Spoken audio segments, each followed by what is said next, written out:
I want you to consider what is happening in Washington. Team Biden's quest to reshape America through a fundamental transformation of not just the country and how it is run, but who makes up the country is well underway. We see the signs of communism, an all-powerful government that relies on fear to control the people through all kinds of mandates. We get more this week. Joe Biden's government is clear about the steps it will take to force compliance.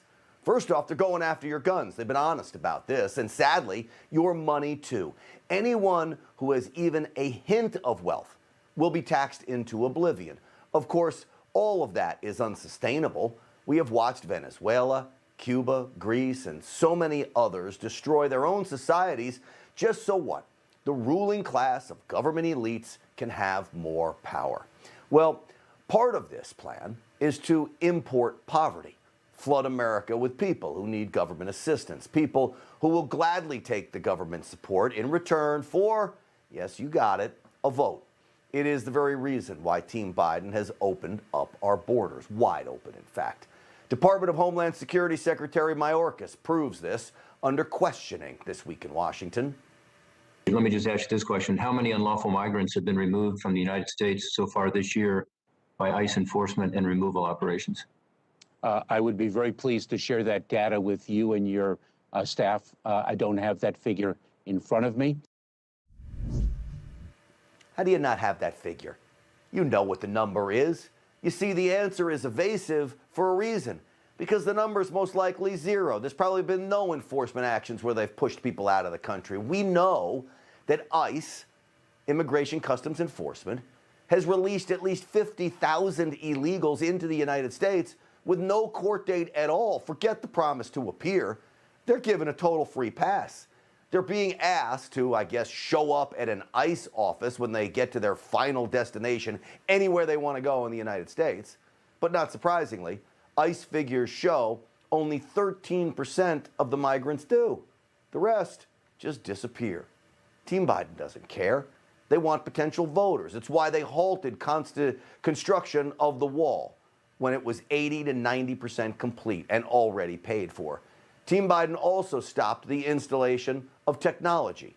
Cameras, sensors all along the border spread between official ports of entry.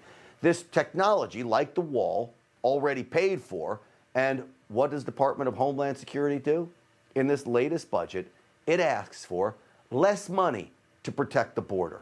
Hundreds of millions of dollars less at a time when border crossings are at an all-time high, setting records. Enter now Senator Bernie Sanders.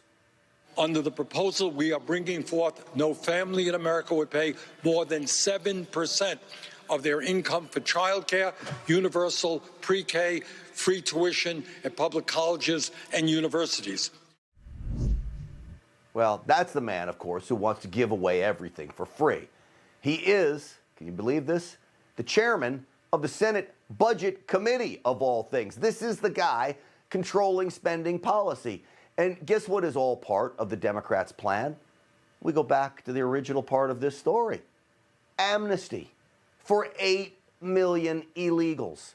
The goal can only be for them to let in as many migrants as possible leading up to the passage of their amnesty bomb. How else do you describe it? And don't think they won't try to get that done with reconciliation. This idea that you don't need 60 votes, just a straight majority. Well, they will. And it appears it will be a big part of their plan.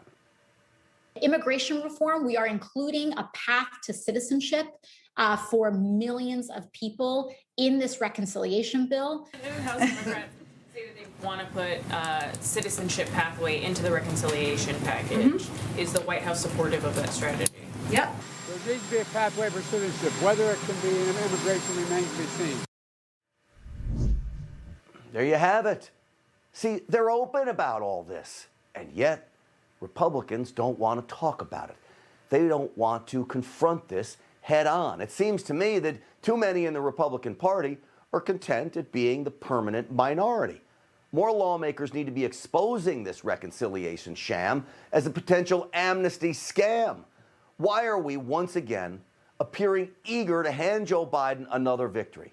We only need a few seats to control the House. and just one more to control the Senate. Yet Republicans act like outnumbered weaklings resigned to losing. If ever there was a time to fight, this, folks, is it. Grant Stinchfield is on Newsmax every night, fighting for the America First agenda.